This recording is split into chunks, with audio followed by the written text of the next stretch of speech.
So, Sharmistha ji, we understand that the book is about Pranab sir's political career and personal aspect. Today, in this interaction, we would like to understand more about his personal aspect, his relationship, and his vision for life and the country. Thank you, Shweta ji, for presenting my session, and thank you, Praveen ji, and Indore LitFest and the audience for being here. And Indore is, of course, known for being the cleanest city. But guess, what I liked about it the most? In the morning when I woke up and looked outside, I saw a blue sky. अब दिल्ली में रहते रहते हम तो ये भी भूल गए कि आसमान की रंग नीला होता है। तो मुझे बहुत अच्छा लग रहा है यहाँ आके।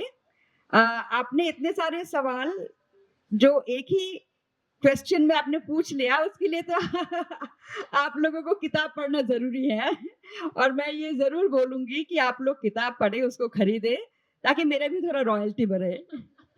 Absolutely. So, let us begin with an impulse about the book. So, when and how did you thought of writing a book? Oh, now I want to write a book on my father. So, how did that thought came? Well, that actually it was imposed upon me, to be very honest, because my father had the habit of meticulously writing diaries. And, he was in politics for over nearly 5 decades. He became a member of parliament in 1968 and he retired as the president in 2017. So, this long journey, and he had this meticulous habit of writing every day. He used to write his diaries.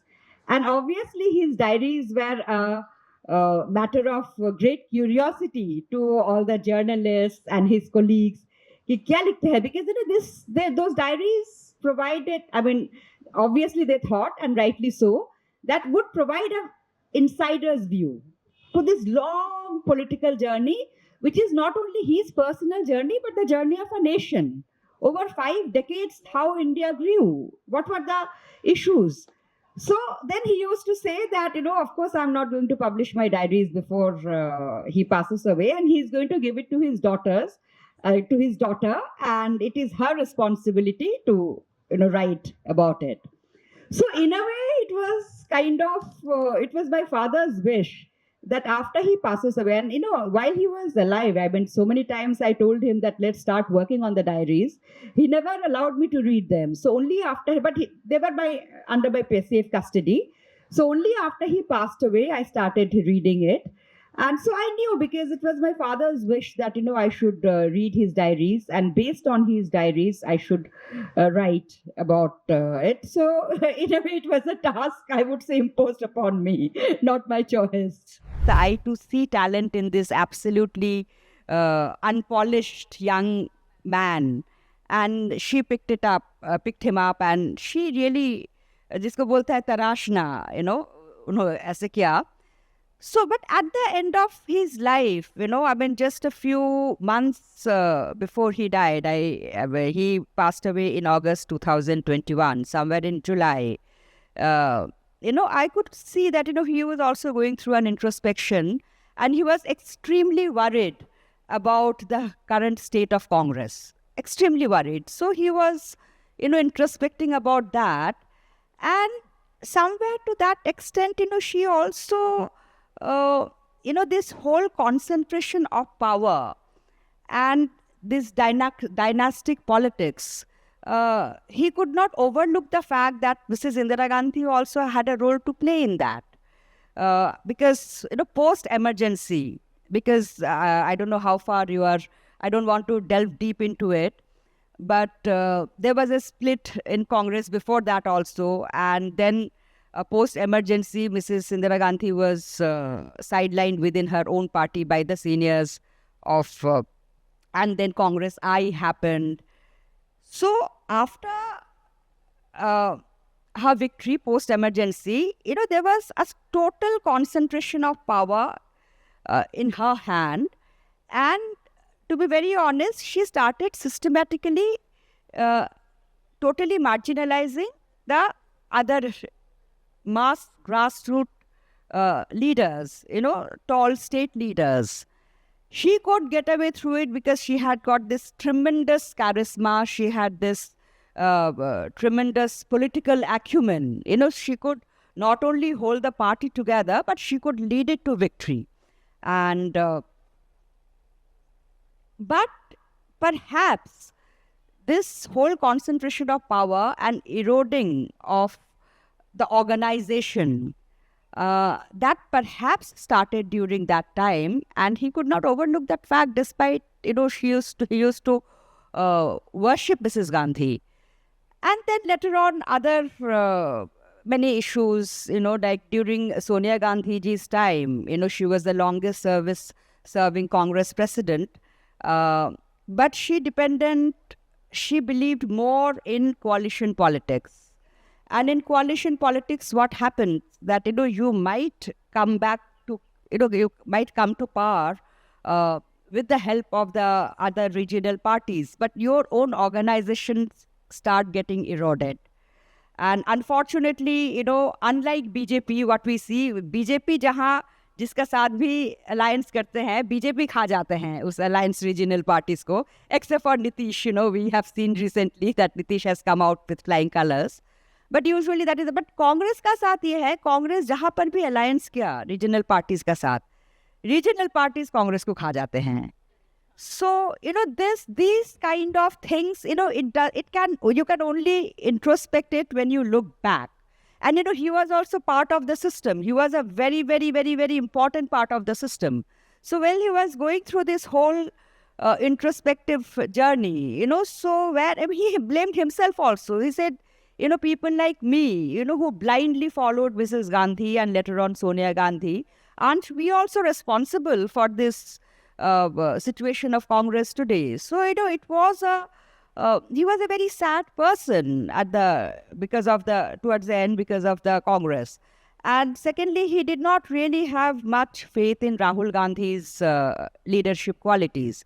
And especially he was absolutely furious. There was this incident during UPA 2 when Rahul Gandhi tore in public view in a press conference. He tore off a government ordinance. And when the then Prime Minister, Dr. Manmohan Singh, was abroad. So he was absolutely furious, and he wrote in his diaries that this boy has got all the arrogance of his Gandhi-Nehru lineage without their political acumen. And so I was absolutely, because I am also a Congress person, I was also, very hesitant, and that, whether to write it, whether not to write it. But then I perhaps thought that maybe that is the reason my father had given me this diaries, because one thing he knew कि मैं बहुत मुंहफट हूँ. मुझे जो बोलना है मैं बोल देती हूँ. I never, so perhaps I thought that this is the message my father wanted to convey to Congress. This was his last message to Congress beyond death, that start focusing on organization and perhaps try to go beyond Gandhis. Gandhis have done a lot. Their family has done a lot for this country. There is no doubt about it. There were two martyrs, lost their lives to terrorism. But our grateful nation has paid its debt. We had 6 Congress presidents from the same family. We had 3 prime ministers from the same family. So our grateful nation has paid its debt. But now for the Congress to survive, perhaps he felt that now Congress needs to look beyond Gandhis and focus more on organization, developing grassroots leaders, and have a genuine, not decision from top kind of approach, but a genuine, what Congress was known for, that a genuine people's voice within Congress. So perhaps this was his last message to Congress beyond death. And in a way, I'm honored that he gave me that responsibility.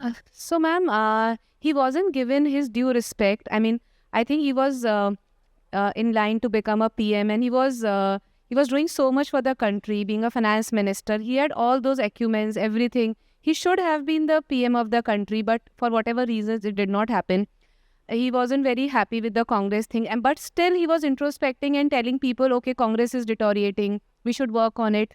So, कभी आपको ऐसा नहीं लगा कि कितना मतलब बाहर निकलो, कुछ और I don't think this is a correct assessment that he wasn't given respect. He was given tremendous respect within the party, within the government. And I have heard from many cabinet ministers, both in UPA 1, UPA 2, that in any kind of cabinet meeting, his decision was the final. I mean, his words will be the final. He was, that time there was this GOM and EGOM. Dr. Manmohan Singh started this for quick decision making. So for different kind of tasks, different kind of ministries, there is a group of ministers and there's empowered group of ministers. So which is the empowered group of ministers, if they take a decision, it doesn't even need to go through cabinet. So far, I think he was heading about 56, 55, 50, I mean, 6 GOMs and EGOMs. So, ultimately he had a major role to play in the governance, and he was given lot of respect. So I wouldn't say that. He was giving lot of power, lot of authority. With Dr. Manmohan Singh, he had a tremendous mutual respect, a relationship of mutual respect.